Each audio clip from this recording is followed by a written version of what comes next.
how did you get elected with the Bushes and Robes after you?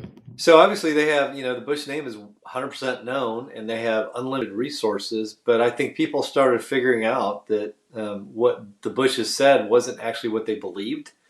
And Right. they started especially after President W left office, people started realizing he wasn't being consistent with what he'd said he believed. And I think as the new Bushes came into office, like George B. Bush, they also saw they weren't doing the things that they had promised that they were going to do, and people just stopped believing in them, and that for good reason. They seemed to align themselves more with, the Obamas and the Clintons than they did us, and they certainly came out openly against President Trump. And as far as I'm concerned, he's the most pro-American, regular people president I've ever seen.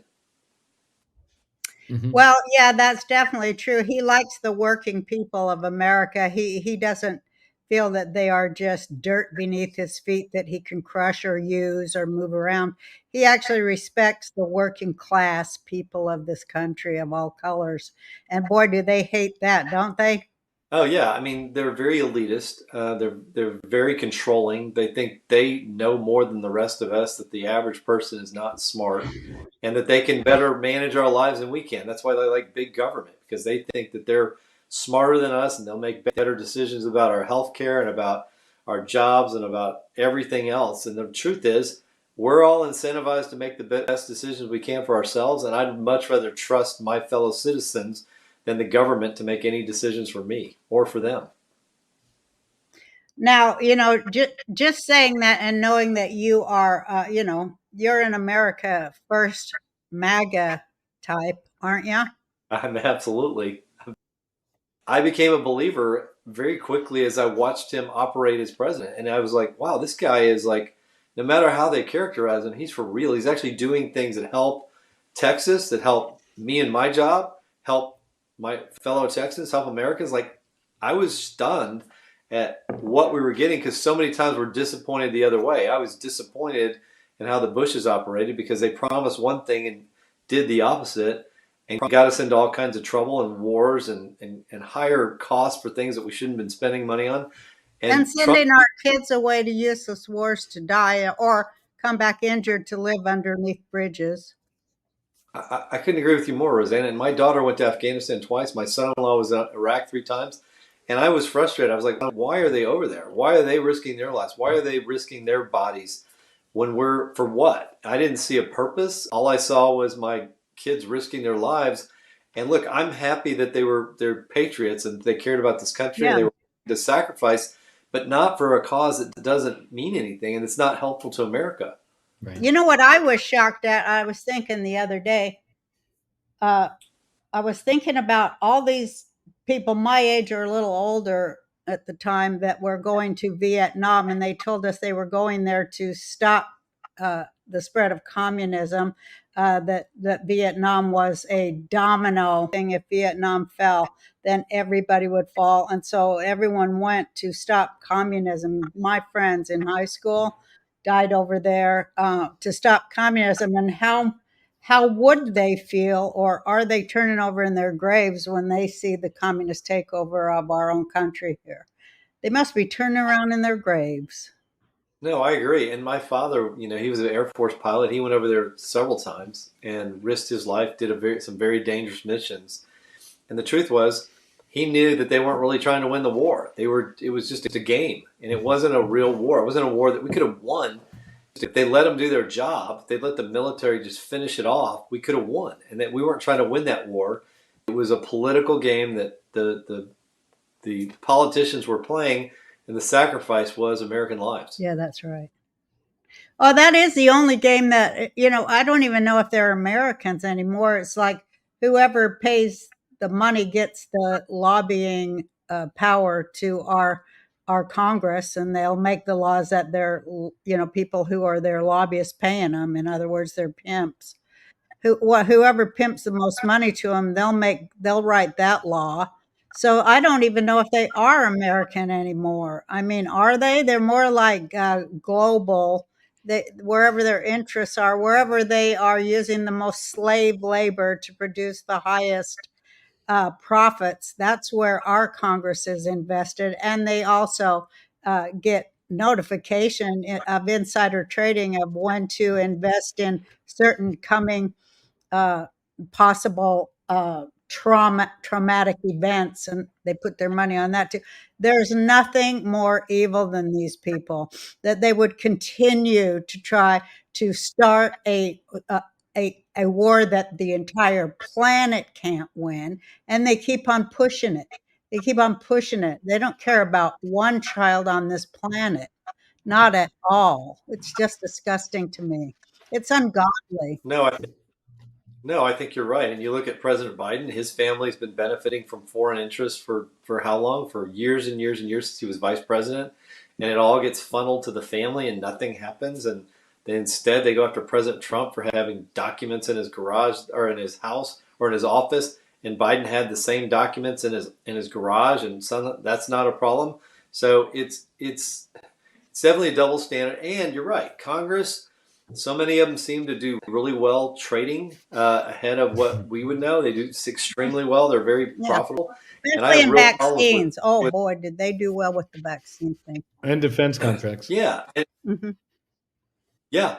You're exactly right, and I think that's why if you look at Congress, they don't really do that much anymore. It's the bureaucracies that run everything. Congress has ceded their control to that, and they spend most of their time fundraising and going Yeah, on and trips. having sex with people, that's what it seems to me they do is I'll have a lot of sex. A lot of sex you can get blackmailed into, and they keep on doing it too. I guess once you get blackmailed, you got to keep it up. But anyway, don't you think the whole damn thing runs on blackmail, Ken? I think there's all kinds of problems. It seems like it mostly runs Mhm. on money and making money, and it doesn't seem like anybody's really focused on doing the right thing for the American public. How many people have confidence in Congress? I don't know many that say, "Wow, they're doing a great job. They care about us." And look, I know there's some good people up there trying to do the right thing, but it's certainly not the majority. It's certainly a small percentage that actually seem to care about the right thing, and they don't have any power. And so I don't see. I mean, I can't name many good things that have come out of Congress in the last 10 years. Can you? I can think of a few since Trump went in there. Yeah, I can think of a lot of things that people don't know about yet, but I think will make the light of day. A lot of investigations that were kind of done, and only people who really read like military drops and stuff know about. So I do think that decency is winning against evil. I do. And I think you were a real good linchpin in that, because they was trying to take you down on account of, they want to put a Bush in. Michelle Obama's partner in crime, as she calls W, her best buddy, and all that. The Obama's buddy, Bush Obama, I call him. But anyway, they really wanted that seat. It's a very, very important attorney general seat there in the state of Texas. And I was like, okay, Ken. Last time I saw you over there, I go, okay, Ken, when you going to put the pedal to the metal? You got this. And it was not too long, right, Jake? It was like 2 days later. I'm like, look at Ken go. You had filed a suit against Big Pharma. Pfizer? That was Yeah. fantastic. How's that going, by the way? Yeah. So what happened was I announced the investigation, and 3 weeks after I announced our investigation of Big Pharma, including Pfizer, I call them Puff Pfizer. I was impeached. Oddly Weird enough, 3 weeks coincidence. after I announced it. So weird coincidence. I come back into office, nothing's happening with the case.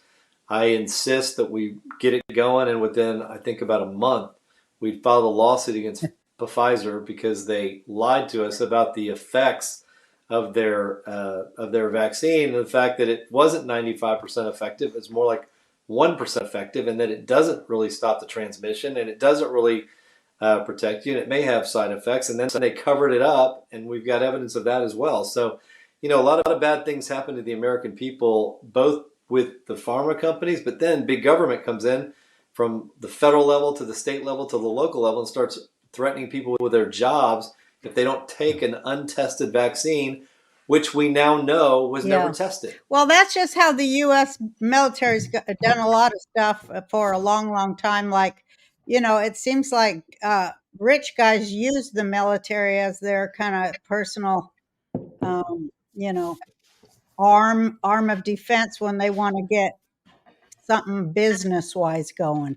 That ain't Mhm. right. That has nothing to do with of the people, by the people, or for the people, does it? No, and I actually think maybe that's one of the motivations for Afghanistan and Iraq and Vietnam. It's the Right. military complex. And I remember Eisenhower warned us about the military complex. And you look at guys like Dick Cheney, who came out of the military complex, who was vice president under Bush, and encouraged all of this military spending. We spent trillions of dollars Well, we didn't in get those none, but wars. he sure did, and his friend sure did too. And they was doing a lot of business on the side, some of it unethical, satanic, and horrendous.